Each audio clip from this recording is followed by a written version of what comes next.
And the final thing would be, just as a bonus, I suppose, because the overwhelming majority of people don't do this, is the idea of building a brand of you, which is if you have a blog, or if you contribute to, like if you contribute to conferences, or you have a YouTube channel, or any of that stuff, that can massively help, because if somebody looks at you, they're getting a feeling of who you are and what you can do before they ever meet you.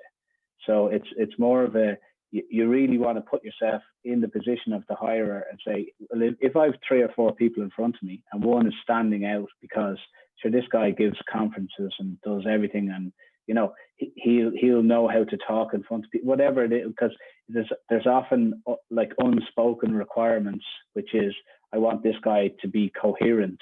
You can't put that on a job spec, that kind of way.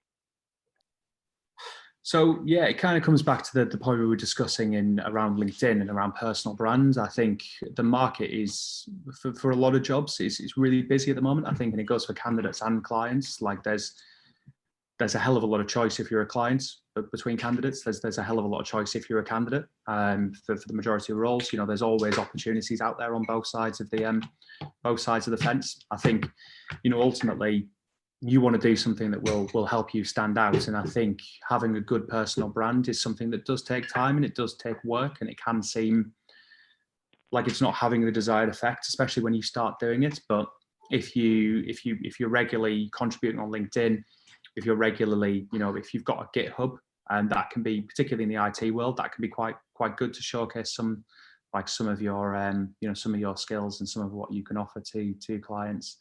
If you've got a YouTube channel like you do, Adam, if you've got like a website or a blog, these are all things that can, again, make you stand out. And yeah, like you said, there are some unwritten things in the job spec, right? They want someone who's personal. They want someone who can articulate what they want to do. They want someone who can, write to a reasonably good level. And these are all things that can really help demonstrate that without like overtly saying it in the job spec, because yeah, or saying it in the interview when you're talking to them, right? They're all things that can build up that picture and that image of what a client will see when they look at you as an applicant, because it's never just your CV, never just the interview. It's a whole mosaic of like, these are these things that make up who you are as a candidate, right? So I think the more the merrier in my eyes. I think, if you can get as much stuff out there showcasing, what kind of person you are, then, it'll help get you the jobs that you want, I think.